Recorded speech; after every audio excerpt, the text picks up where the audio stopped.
All right, Joe, say good morning. Good morning. Sorry, having some technical difficulties this morning. Not exactly sure what's going on, but all right.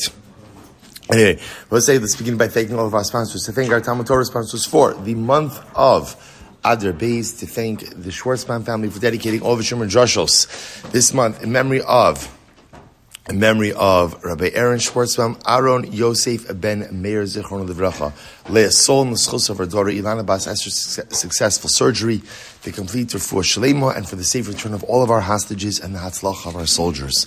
Maia Hoffman in memory of her father Reuven ben Emanuel, and on the merit of hatzlacha, health, and joy for all of her family. And Yoel Sara Kelman in honor of the birth of their son, and in memory of Staff Sergeant David Sasson, Hashem Yikom Dama. We hope that in the merit of our TALMUD TORAH, all of the neshama and aliyah, the families in neshama, all those who need a refuah, should have one together with Kol Chol Yisrael. Our hostages, Emir Hashem, should be returned home, and our soldiers should be successful. B'chol Maasei Yedehem. But with that, let us begin. Today's daf is Lamed 30, and we are picking up Emir Hashem on Chaf Tes Amud Beis, 20 lines up from the bottom. Sefer Torah Eitzel Chavero. So remember, again, we were speaking about the idea, the halachos concerning if you find the Sefer Torah, you find the Sefer scroll form, what are you allowed to do, what are you not allowed to do? So the Gemara, remember, again, we quoted a long brisa yesterday, and then the Gemara quoted the case if a person deposits a Sefer Torah with someone else for safekeeping, gololo kol 12 chodesh, so you roll it once every 12 months, poschol v'korebo. Ultimately, again, you could open it up and read from it. So the Gemara says, Maya videte gabe. What do you mean that you're allowed to open it up and read it? In other words, let's say generally, when you're depositing something with someone, so it's for safekeeping. It's not halacha l'maisa for any type of use. So what's the pshat? The Gemara says, V'su, im bishvilo pascha aser. Furthermore, again, if it's true, as we said before, that you can never use the item for your own benefit, ha'amrit poscha v'korebo. You just said that when you deposit the Sefer Torah with an individual, he's allowed to open it up and read it. So what's going on over here? This is what it means to say, Im kishu gololo poscha v'korebo mutter, im bishvilo pascha aser. What it means is like this: since you have an obligation to safeguard the Sefer, so halacha l'maisa, again, halacha l'maisa, if you go ahead and you open it up and you read it, so if you're doing it for your own purposes, that's also. But if in the course of caring for the Sefer, you open it up and you learn it and you read it, then that is mutter as well. In line of what we learned before. Sumcha says, B'chadash shloshim yom b'yashan 12 chodesh. So Sumcha says, depending on the type of Sefer it is, will determine on the level of upkeep that is required. If it's a new Sefer, then it needs to be rolled once every 30 days. If it's an old Sefer, once every 12 months. Rabbi Yaakov Omer, Echazeh v'Echazeh 12 chodesh. Rabbi Yaakov says whether it's a new Sefer or an old Sefer, once every 12 months. The Gemara Rabbi Elazar Hainu Tanakama. So Rabbi Elazar is saying the same thing as the Tanakama. Ela Ima, Rabbi Eliezer ben Yaakov Omer Echazeh v'Echazeh shloshim yom. Notice what does Rabbi Elazar ben Yaakov say? Both the new Sefer and an old Sefer require rolling once every 30 days. Avol, lo yomo bo b'tchilav lo yikra ya'acher ima. I'm supposed to remember again, the Mishnah said that when you find the Sefer, so what can't you do? You can't learn something new for the first time inside of that Sefer, because there's a concern that you're going to spend a bit too much time, with the Sefer open, since it's a brand new topic, nor can you have someone else learn with you. What's the concern? Someone else learning with you? The pulling of the scroll in different directions. Two people together could cause it to rip. Says Gemara, Ormenu lo yikra parsha v'yishna v'lo yikra ba parsha v'yitargim v'lo yiftach bo yoser megimel dapim. So as the Brisa said, when looking in the Sefer and when learning in the Sefer, you should only learn something once. You shouldn't learn something and review it. Right? You shouldn't learn something and translate it. These are all things which would cause the Sefer or require the Sefer to be opened for a prolonged amount of time. Furthermore, never open up the scroll more than 3 columns. And nor can you have 3 people learning from 1 column. So the Gemara says, what do you see from here? Hashnayim korin.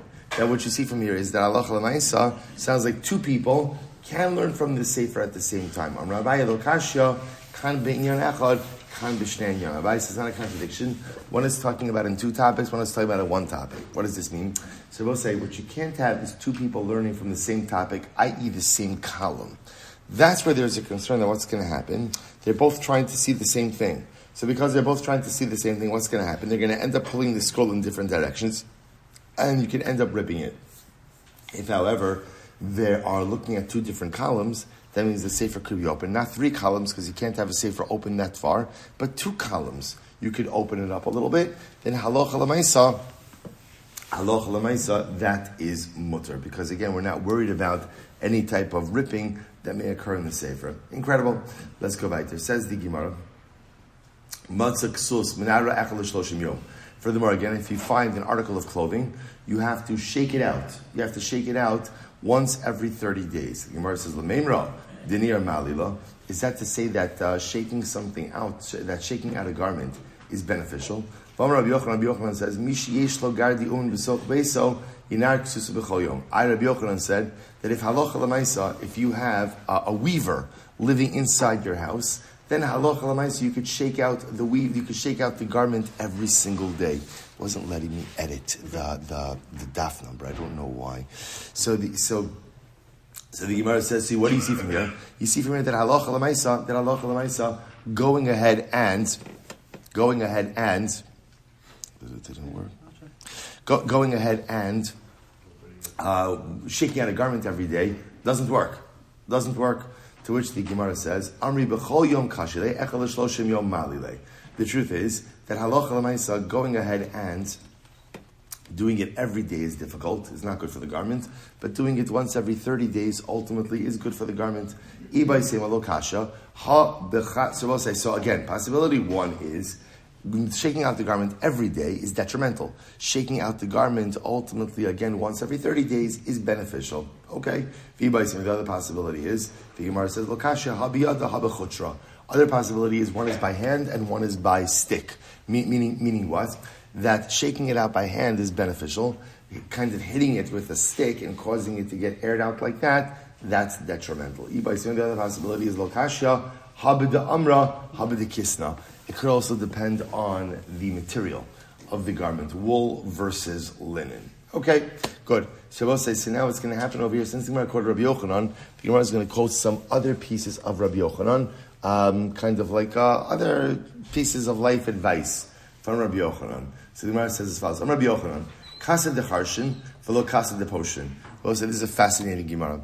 It is better to drink a cup of sorcery than it is to drink a lukewarm cup. What does that mean? Take a look at Rashi.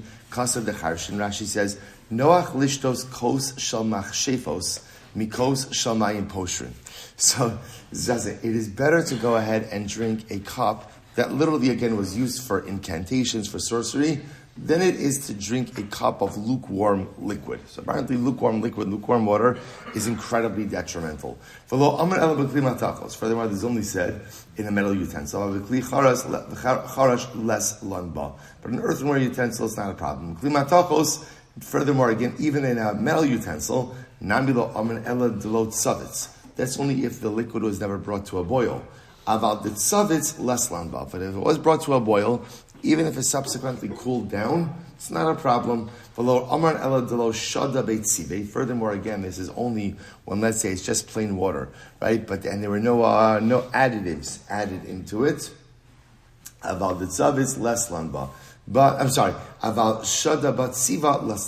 there's some additives added into it, ultimately, again, then it's not a problem.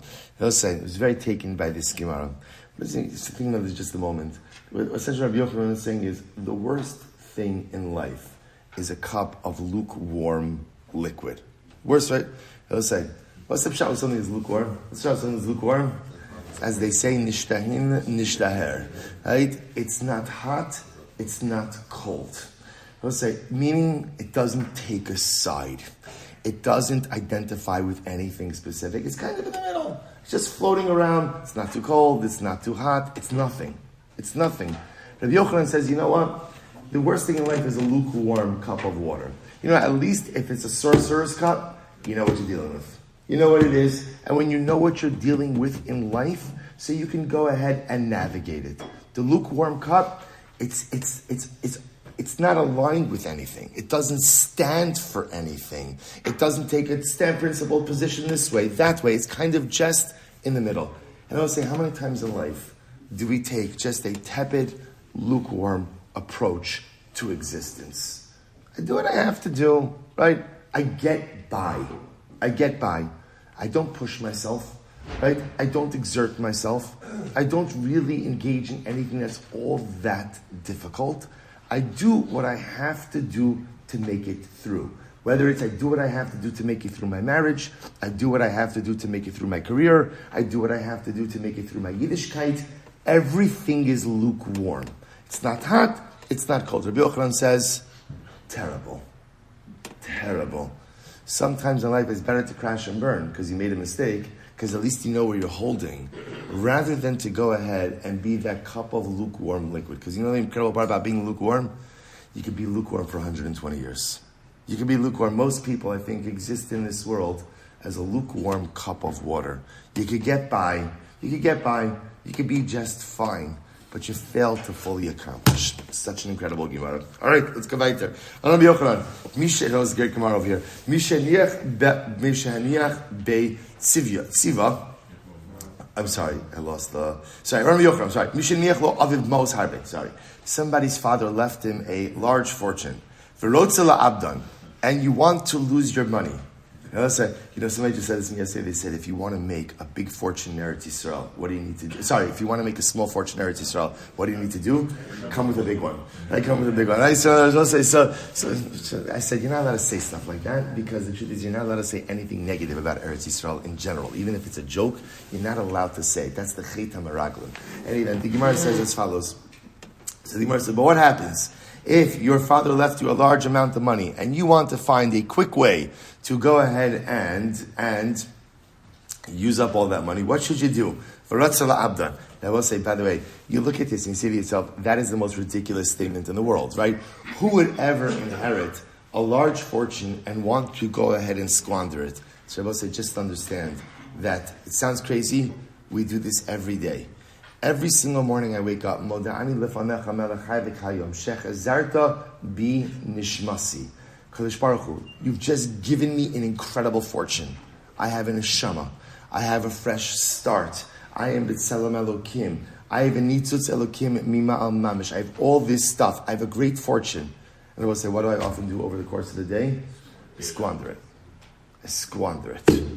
I make this mistake. I do this things that I just don't have to be doing, and decisions that I don't have to be making, and directions I don't have to be going in. And by the time I come to the end of the day, I'm not poor.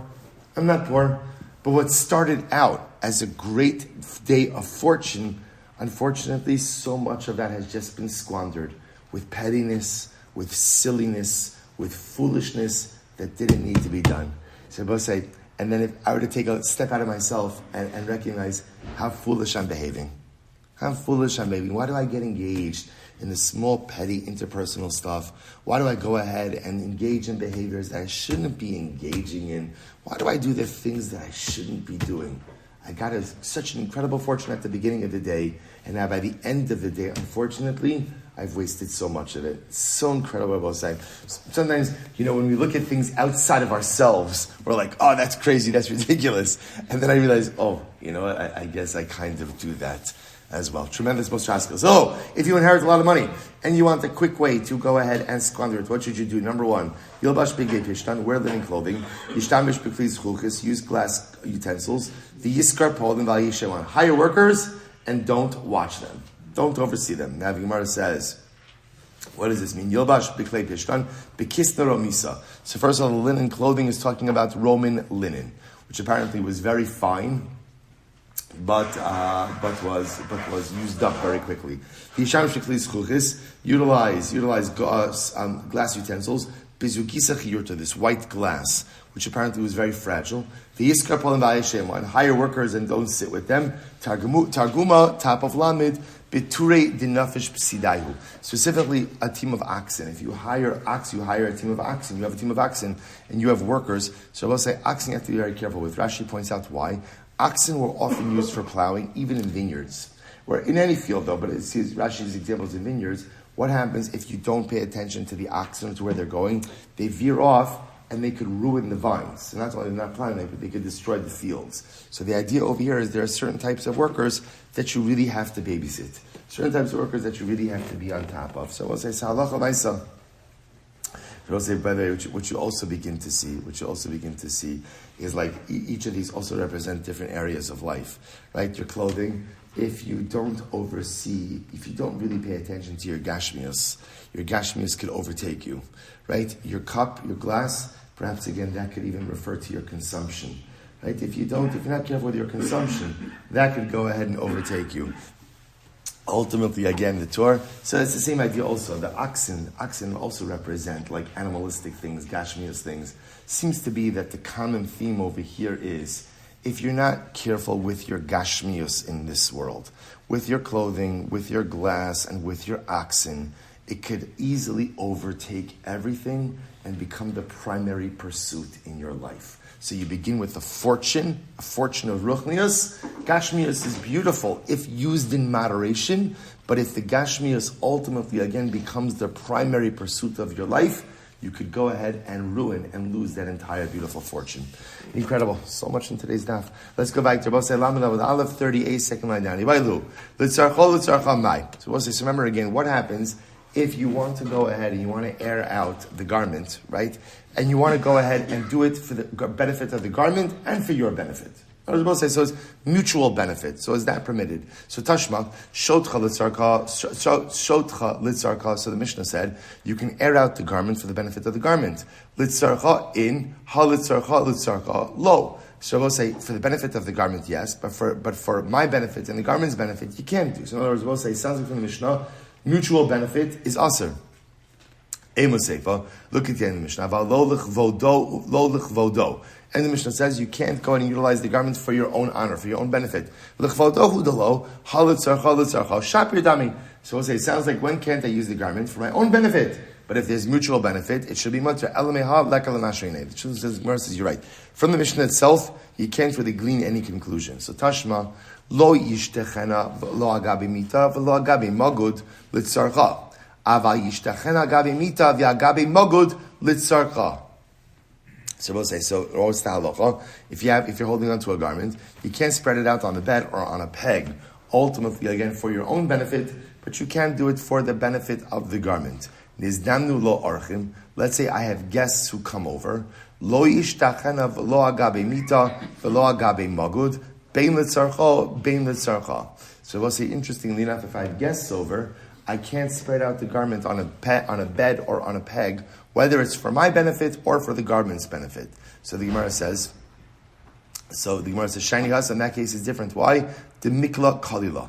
Because Rabbi says spreading out the garment when guests are over is going to destroy the garment. How so? Imishum eina, imishum ganvi. Either because of ayin hara, or ultimately again because of it invites theft. In other words, Rabbi say, what you have to be very careful with is in general, when you have someone over at your house, going ahead and putting stuff out, it could invite ayin hara. We've spoken about ayin hara many times. I will say, what is ayin hara? When I have something that makes someone else feel bad, or I go ahead and display a bracha, or talk about a bracha of mine, in a way that makes another person feel deficient, or in a way that makes another person feel sad that they don't have that same thing. HaKadosh Baruch Hu says, what do I need to give this bracha to Silber for if he's just using it to make someone else feel bad? HaKadosh Baruch Hu then takes away that bracha. Or, on a more practical level, ganavim, theft. Right? If you're showing something off, either theft through the people who are there, or that word gets out that you have this particular item, and it can lead to theft. Okay? Tashma. So I'll say, so what we're still trying to figure out is like this. Here's what I know. If I have this item, obviously, I'm obligated to go ahead and air it out and do whatever I need to do for the benefit of the garment. Right? That I know. That's number one. Number two, I know that I can't go ahead and put out that garment or shake it out or leave it out for my benefit. What's our question? Mutual benefit. Mutual benefit. Can I go ahead and put out the garment or shake out the garment in a way that benefits me and that benefits the garment? So that's what we're trying to figure out over here. So Gemara says, Tashma, interesting case here. Hichnisa l'ravka v'dasha kshera. So we'll say, now listen to this. that Rashi points out over here, talking about the Egla Arufa. Remember again, Egla Arufa is the calf, the decapitated calf. You find the body between two cities. We don't know who killed the individual. You bring a young calf that has never done any work to a dried up riverbed. The elders of the closest city come out and they decapitate the calf, wash their hands over the decapitated calf. Yadenu lo shafchu damzeh. Our hands are clean, our hands do right. We do not chas v'shalom cause the death of this person. So we'll say, so obviously, for Egla Arufa to be used, halacha l'maisa, it cannot have been engaged in work. So the Gemara says, Hichnis l'Ravka, what happens if you put the calf in a harness, like in a yoke, together with its mother, right? Bishil shatinok. So bishil shatinok v'tido. Bishil tashma. Hichnis l'Ravka v'dasha kshera. So we'll say, if you put the Egla Arufa, the young calf, in the harness with its mother, in order that the animal should nurse, not to work, or that the animal should nurse, ultimately, again, it's still kosher. Bishel shetinok v'tidosh pasal. If you put it in the harness so that it should nurse and work, it's pasal. I v'ha-ha-cha litzarcho v'katani psula. So I will say, this is a case of what? Litzarcha. Right? I'm putting it in the harness so that it should nurse. Right? So that it should nurse. That's litzarcha. Right? And litzarcha. And it's also for my benefit because it's threshing. And you see that it's pasal. So what do you see from here? Any case of mutual benefit is going to be aser. To which the Meir says, no. Shiny hasam da amrakra asher lu ubad ba mikol makom. We'll say Egla Arufa is different. Why? Because the pasuk says you have to use a calf that was not worked. So what you see over here is it cannot have had any work done with it, regardless. So once you're going ahead and putting it in that harness and it's threshing, it's aser. If that's the case, hihachi afilu reishanami. If that's the case, well, why isn't the first case problematic as well? In other words, case number one is I put it in the harness for the sole goal of nursing, not for any threshing. But it ended up threshing a little bit. So why isn't that problematic? To which one as well says very interesting. As Gemara says, ha lo dami ela laha, because that first case is really comparable to this case. This nan shachan ala of kshera. So also listen to this. If you have an Egla Arufa, and ultimately again, and halacha l'maisa, this is actually Gemara is switching gears here a little bit. This is not actually talking about Egla Arufa, this is talking about paraduma.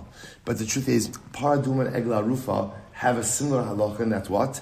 Neither of them could have been worked. If they've been worked, then ultimately again they become unfit puzzle for their particular designation. So listen to this. If you have a paraduma and a bird rested on the back of the paraduma, so ultimately again, kshera, the animal is still kosher.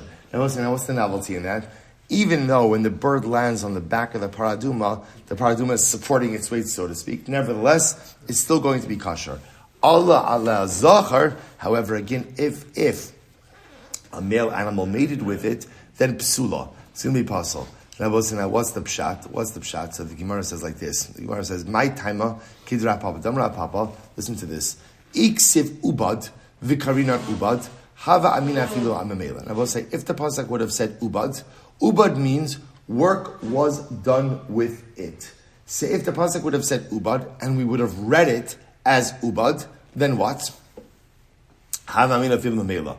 But I'll say that would mean any work done with the animal. Even if the owner was totally uninvolved, but anything the animal was utilized for would essentially render it unfit. Okay. Iksiv avad v'karinan avad. If the pasuk said avad, and we read it as avad means that the owner orchestrated the work. So if it would have been written as avad, and read as avad, havamina, adda avad ba'ihu. I would have said, the animal is only unfit if the owner actively works it. Here's the interesting part. Hashta dichsiv avad, Vikarinan ubad. So I'll say now that the word is written as avad, which means that the owner works the animal, but it's read as ubad. So avad means, I'll say, intentionality. But it's read as ubad, which means if any work is done with it. And what does that mean? It's ubad dumya da avad. So I'll say in order for the animal to become unfit, it has to be ubad duma da avad, which means what? Any type of work done with the animal could potentially invalidate it if the owner would have been technically happy with the result.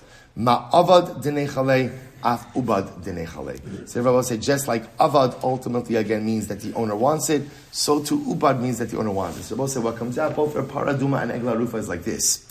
Halacha l'maisa, obviously if the owner intentionally works either of those animals, then halacha l'maisa, it's unfit. It's unfit. If work is done with the animal without the knowledge of the owner, then halacha l'maisa, if it's something that in a regular case the owner would have been happy with, that makes the animal unfit. It's as if there was intentionality. If it's something that the owner wouldn't want or doesn't care about, then that doesn't invalidate the animal. So for example, the bird landing on the back of the animal is not work. Why? Because the owner wouldn't normally care about that. Similarly, again, I will say the act of placing the egla arufa in the yoke with its mother, where the owner's intention is only for the animal to nurse, even though the animal does some threshing, that doesn't invalidate the egla arufa. But yet, again, the male animal having relations with, let's say, the paraduma, would invalidate the animal. Why? Because in a general sense, that would be something that the owner would be happy with. Okay, fine. So I'll just point out over here, the Gemara doesn't seem to resolve the situation yet about mutual benefit. Like that, remember, that was our kasha. So the Gemara doesn't seem to have resolved that yet. Let's go weiter. So we'll say, so remember again, the Mishnah then went through, depending on the object that you find and the material that it's made of, the Gemara gave you guidelines, the Gemara gave us guidelines, ultimately, again, for how to care for the object while it is in my rishus. So, Tanabanan, hamotzi kliates, mishtab mishem b'shel shelo yirkvu. If you find wooden utensils, you could use it in order that it doesn't rot. Uklina choshes, mishtab mishem b'chamin avalo al yidei ar. So copper utensils, you could use it with warm items, but you can't use it on fire. Because that'll diminish the utensil. Clay kasef, silver utensils. You could use it with cold, but not with hot. Because that blackens it. Magrifos vikardumos, shovels and axes. You could use it again with soft items, but not with hard items, because we'll say obviously using a shovel or an axe against a hard item is going to diminish the object itself. Klei zav klei zechus, gold objects, so glass objects, lo yiga bahen ad sheyavo elio. Ultimately, again, don't touch it. Don't touch it. Now we'll say, Yankee Stam actually asked this question after Schindler. What does that mean? Don't touch it until aliyah becomes. First of all, again, I will say, beforehand, in yesterday's daf, we also saw you're not obligated to go ahead and retain a lost object forever. After a certain point in time, you're allowed to keep it. So again, I think the Pasha Pshat is, the Gemara is using hyperbolic lashon to make a point over. In other words, there is no tipul, there is no involvement needed in the care for these objects. Don't touch it. Leave it alone. There's nothing to do with it. There's no care. And the Gemara is trying to make a point. Now, why is it trying to make a point? Because again, halacha l'maisa, if you were, so to speak, to utilize them in the course of trying to care for them, if something would be happen to that, you would be chayiv for that, right? You'd be liable for that. The lashon of don't touch it until Mashiach comes is an exaggerated lashon there to make a point. There is absolutely no care that you need to exert for this utensil. All you need to do is keep it somewhere secure and leave it alone. All right, Rabbi said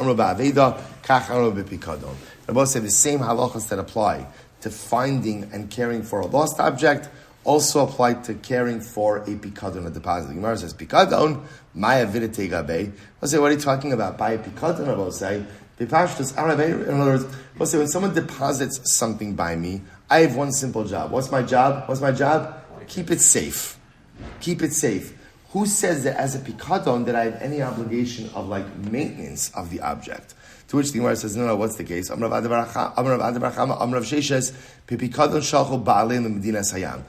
what is the case? The case over here is where somebody deposited something with me and then the owner went overseas. So in that case, where the owner is gone for a prolonged amount of time, I do have an obligation to go ahead and maintain the object. Okay, interesting halacha. Fine, let's go weiter. Matzah sak okupa. So now we come to a very interesting sugi over here. So literally translated, if I find a sack or a utensil or anything that it is not my derech to pick up. So now we're going to be introduced to the concept, ultimately, of Eino Lefi Kavodo. A concept that, up until this entire time, we were speaking about the mitzvah of Hashavas Haveda. You find a lost object, you take it, you hold on to it. So we've been talking about how long do you have to hold on to it? What's your level of liability? How do you care for it? How do you maintain it? So we'll say, there's another halacha. What's the other halacha? There are some times where if you find a lost object, you are permitted to not take it. You're permitted to turn away. Why? Because there are some times where ultimately, again, the taking of a particular object or the what we'll call it the picking up of a lost object is an affront to my personal dignity, is a diminution to my kavod, to my honor. And in those circumstances, I am allowed to go ahead and simply pass by the object and not pick it up. So here we go. So the Gemara says behind me, first off, where do you know that concept? I will say, it's interesting over here because I would have thought there's a mitzvah Hashavas Haveda. The mitzvah Hashavas Haveda is when you encounter a lost object, take it, find the owner. I would have said, who cares about your personal dignity in that case? There's a mitzvah. There's a mitzvah. Salach l'maisa, do the mitzvah. So where do we see that there's this concept of Eino Lefi Kavodo, that sometimes when finding and maintaining and giving back the lost object is an affront to my personal dignity, that I don't have to do it? So the Gemara says, interestingly enough, the Gemara says, so literally, again, you could turn away. Now, interestingly enough, the context of the pasuk is the context of the pasuk is if you see your friend's lost object, visalamta mehem, and you would be tempted to go ahead and turn away. So the Gemara says, "Tahashev teshivim lachicha." Return it. So the Torah is telling you, don't turn away. But the fact that it's written in the Torah as you turned away indicates to us that there are circumstances in life where you could turn away from a lost object. There are times where you could turn away, times where you can't turn away. Both say second wide line. So listen to both say these are great cases. Let's say I'm a Kohen, I'm walking by, there's a lost object in a cemetery. So both say, obviously again as a Kohen, I can't go into the cemetery. Or about say, let's say again, there's a zakin. About say now a zakin means not just an elder, but like someone distinguished. So let's give a good example of this, right? So Reuven is a zakin, a talmid chacham, a zakin. He's walking down the road and there's a sock. There's a sock on the road.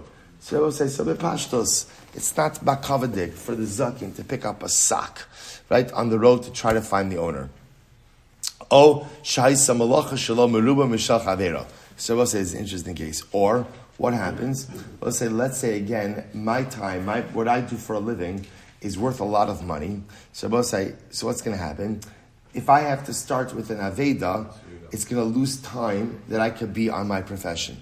And let's say, we'll say my profession, I charge a lot of money per hour, right? So lemaisa again, it's going to cost me personally to go ahead. In other words, the loss that I will incur from having to deal with the Aveda is more than the value of the Aveda itself. So these are all examples. So we'll say, so these are all examples of ultimately situations where I would be exempt from going ahead and dealing with the lost objects. So let's analyze these. So the Gemara says, so for which of these cases do you need the pasuk?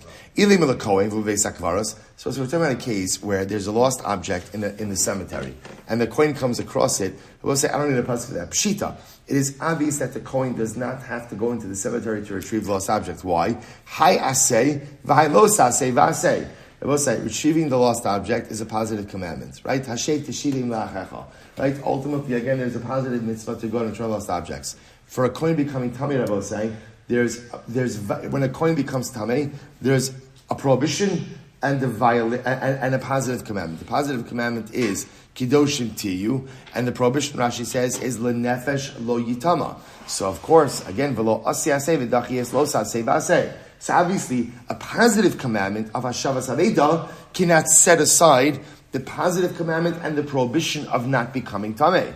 Visu, furthermore, the Gemara says, Visu, lo dachinan isura mikamei mamona. Furthermore, again, I will say, we never set aside a prohibition in order to go out and fulfill a positive, lo dachinan isura mikamei mamona. We never set aside a prohibition, ultimately, again, before a case of mammon. So I don't need the pasuk for that case. Ella, lishalo meruba mishal chavero. So I'll say, so what about the case, ultimately, again, of where, let's say, again, the loss I'm going to encounter right? My loss in parnasa is going to be more than the value of the aveda. So the Gemara says, Rabbi Yehuda Amarav nafka. Don't Rabbi Yehuda Amarav. We'll say fs. I'm a base fs ki lo yebecha evyon. So we'll say it's actually very beautiful. The pasuk says, fs ki lo yebecha evyon. We'll say talking about the brachas that HaKadosh Baruch Hu will give us. One of the brachas HaKadosh Baruch Hu will give us is that there will be no pauper, right? Be no poor. Now the way the pasuk is worded is fs ki lo yebecha evyon. Right? There will not be within you any poverty. What do you learn from that? Shalcha kodem l'shel kol adam. The Rebbe will say, my financial needs come before other people's financial needs. Chayecha kodmin. The idea will say that my needs, my life, comes before ultimately, again, the obligations that I have to others. The Rebbe will say, now what this means is, in a monetary sense, that I have a right to put my own financial needs in front of other people's financial needs. Which again is just a logical halacha of self-preservation. The same way that I can put my life in front of someone else's life, I can go to put my financial needs in front of someone else's needs. I will say now, again, just to qualify the scope of that, don't take from this, you see, I don't have to give tzedakah. I don't have to give tzedakah because my financial needs come. No, that's not what it means. A yid is always obligated to give tzedakah, and I will say again, I'm obligated to push myself for tzedakah. And I'm even obligated to give more than I'm comfortable with for tzedakah. That's what tzedakah is. Tzedakah is the one mitzvah where you're allowed to test HaKadosh Baruch Hu, and you're allowed to say, Ribono Shel Olam, I'm going to push myself, and I'm confident that if I push myself to you, you're going to give it back to me. You can't do that with any other mitzvah, but you can absolutely do it with tzedakah. What it means in a case like this, I will say, where again, there's a mitzvah of Hashavas Aveda, and if I do this, I'm going to suffer a loss that is greater than the value of the object, I'm not obligated to do that.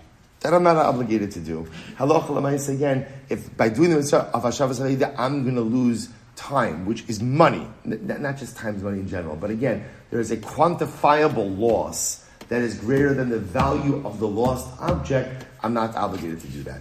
The rabbis say the pasuk itself is salamta is coming to teach you the case of zakin ve'ein lefi kavodo. So if you have someone who is a talmid chacham or someone who is a zakin who has a certain stature, and the item that he found is beneath his dignity to pick up and to go ahead and return. So I remember I learned this sugi in Yeshiva with Hershel Schachter, Shlita, and the example he gave the example, I read it, I'm remembering now, as I say. So the example is, you're walking down the street and you find a pair of underwear. That was his example. And I'm not sure if you should pick that up regardless, right? But Lamaisa, that was his example. Right? That in other words, to see someone who's a zakin pick up an object like that, it doesn't work. So you can fill in the blank with whatever your imagination, runs with. But Lamaisa, again, you have these cases where the lost object is simply something that is not, it's beneath the dignity of the finder. Okay, so what's the Gemara says weiter? Amar Rabba, Hikisha Chayiba. Now, here's what's interesting. As much as there are these cases of, let's say, what we call zakin ve'ein lefi kvodo. So a talmid chacham, a zakin, and picking up the object is beneath his dignity. So let's listen to this. If let's say again Hikisha, let's say for example it was I don't know, someone has a pet mouse that they lost. Right? So, Lamaisa, it's not Bakhavadeh. Actually, it's not a good example. Let's say someone lost a donkey, right? I was trying to use that. I'll see why in just a moment. Using a donkey, right? And let's say for whatever the reason, it's inulefi kavodo for the zakin to go ahead and deal with the donkey. So what does he do? He gives it a little zetz, he gives it a little slap, right? And it starts running towards the owner. If he caused it to move, then he's responsible for it. In other words, we'll say, the concept of zakin inulefi kavodo means like this. If it's beneath your dignity, then what? Don't get involved. The moment you get involved, then what? You're chayiv. So we'll say, by the way, another tremendous life you sowed. There are certain circumstances in which you should not insert yourself. But if you do insert yourself, you're involved. We'll say, this is ma'asim b'chol yom.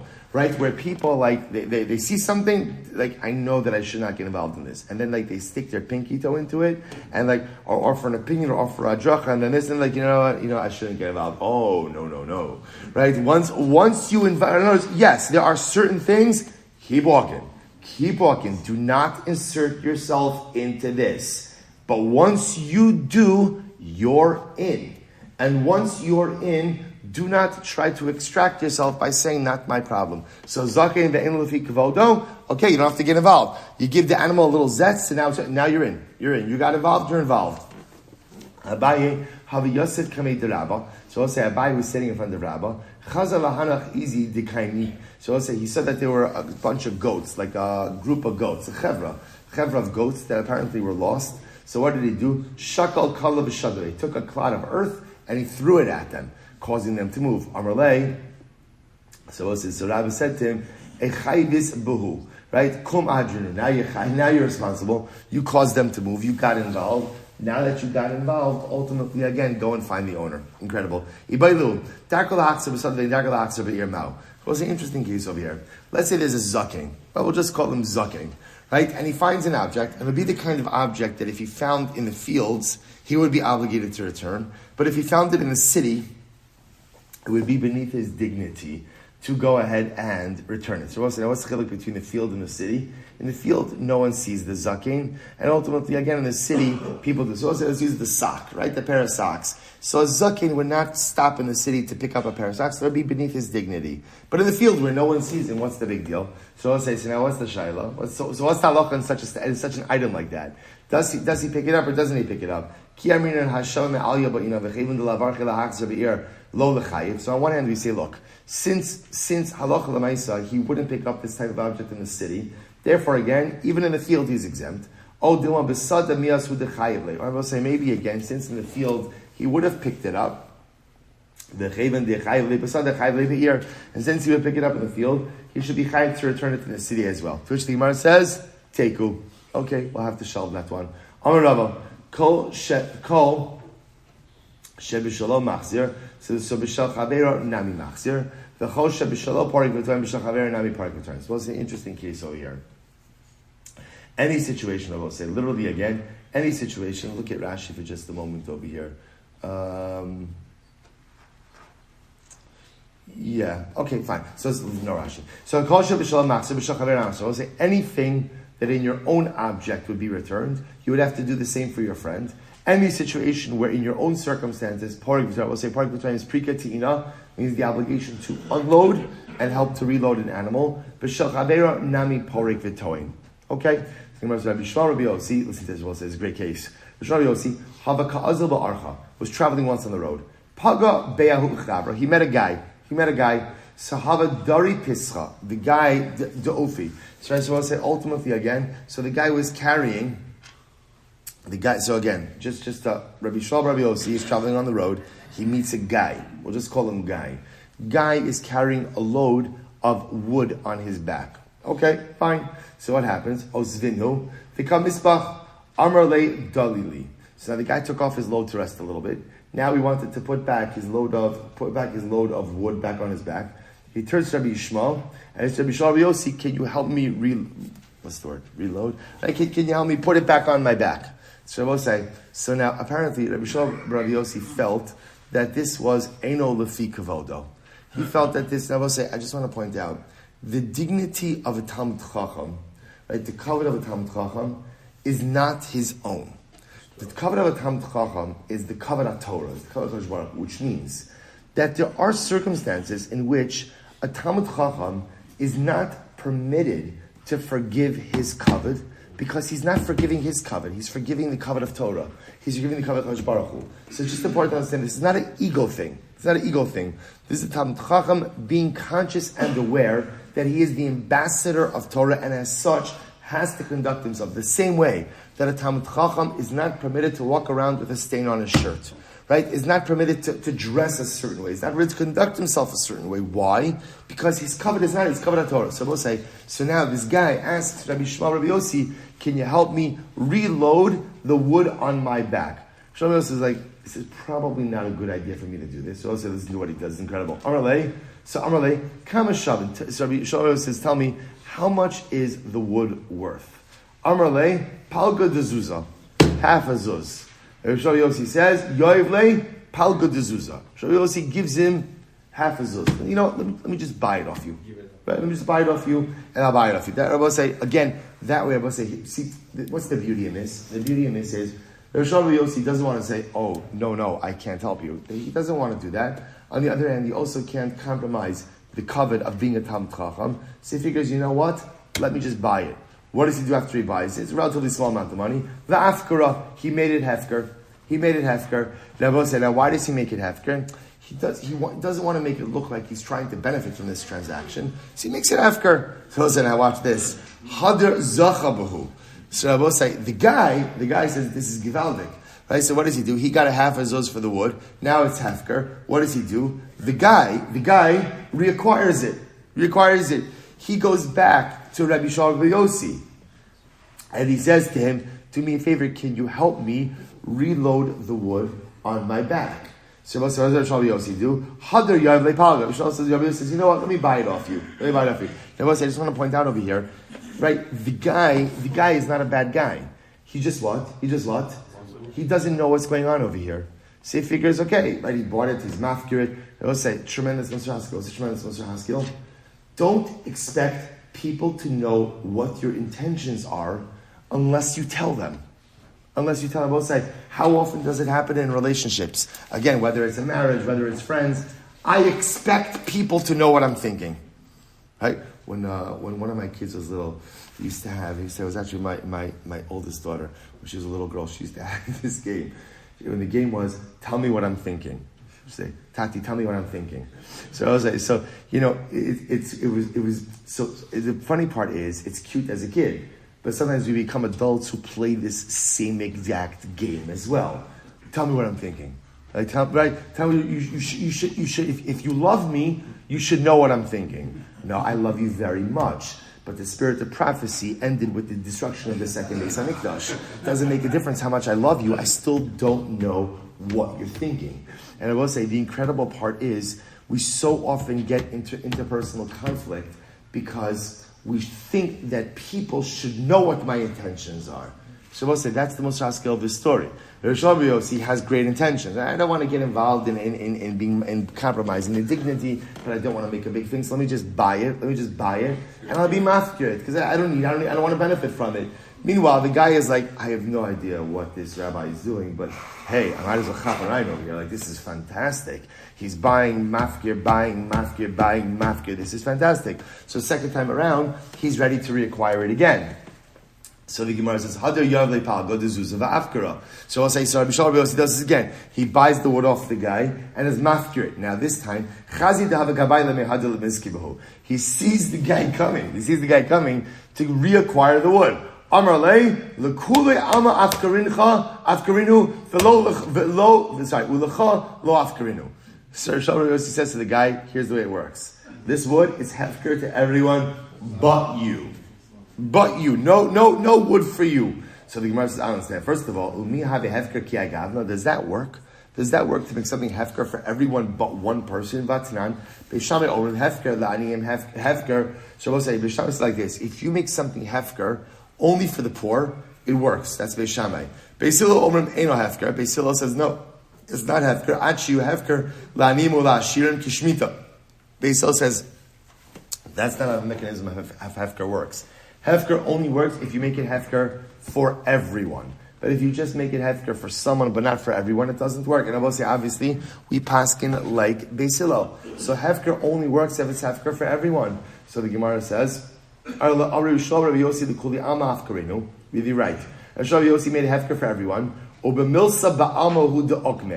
will say, it was hefker for everyone. But what was he doing? He was just saying words. In other words, obviously, if this guy wanted to reacquire it, it would work.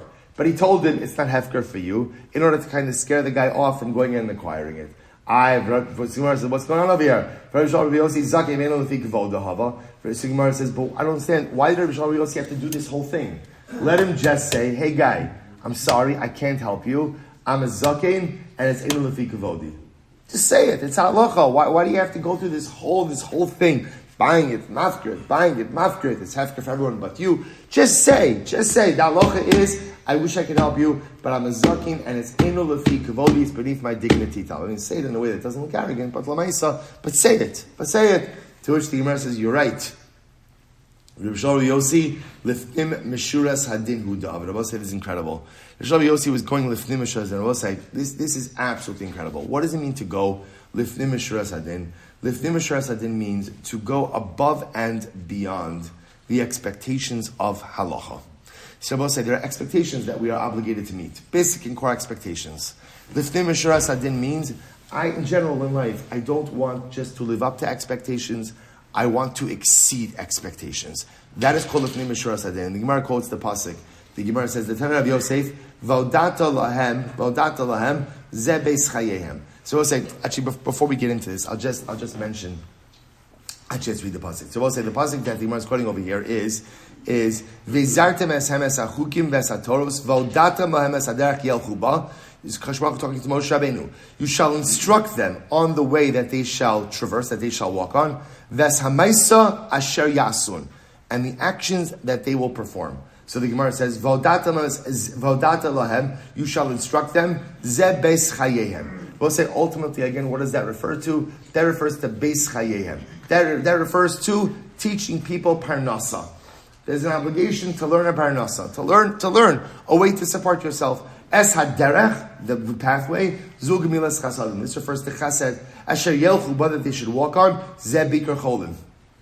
This refers to visiting the sick. Ba, zo kvura. That refers to burial. Ves hamaisa, the action. Ze hadin. This ultimately again refers to judgment. Asher yasun, zu lifnim meshuras hadin. This refers to going above beyond. So we'll have to see. The Gemara is going to darshan that brisa a little bit more tomorrow. But I will say, so we'll get into that more tomorrow. But Lamaisa, this concept ultimately of lifnim meshuras and going above beyond. I'll just mention to Ramchal. The Ramchal Rosh Chaim Metzia says, Rabbi, he speaks about chasidus.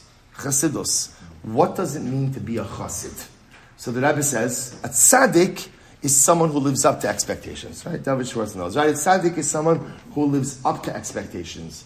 A chassid is someone who exceeds expectations. A chassid is someone who says, I know what the Ribbon Shalom wants of me, what he expects of me. Now that I understand that, I could do more. So it says, according to Ramchal, ultimately a chassid is someone who lives lifnim meshuras. So we'll stop over here for today. We'll pick up Meir Hashem with this tomorrow. A little bit more tomorrow. We'll say also just important announcement. We sent out from the shul yesterday about the campaign to write the 180,000 letters. Not us. Claudius to write the 180,000 letters to mark the 180th day of captivity of the hostages of the war. There are boxes. The link went out. You could do it online. If you want to do a physical copy, again, they're right here in the front. There's one basket of blank letters. You could just literally, it takes 20 seconds to sign your name, to write your address. If you've done it online, fantastic. If you haven't done it online, take it. And I would urge you, I would say, again, this is not like a one per household thing. Everyone could sign. So even if you want, you could take a couple of copies home. Every member of your household should be signing these letters. Feel free. We're going to be bringing them, Meir Hashem, literally physically bringing them to Washington, D.C. Meir Hashem is coming Wednesday. Please participate in this important mitzvah. I'll say, Shkoyach. Just a shkoyach for an incredible week of learning, incredible week of Gemara. Zechus to do this with all of you. Hatzlacha Baruch Hu should give us many more weeks together. Shkoyach. Give me one second, we just shut this off.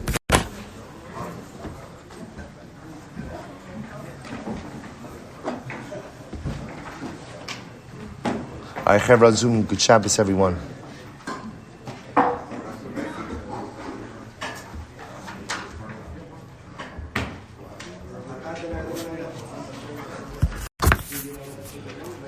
Amen.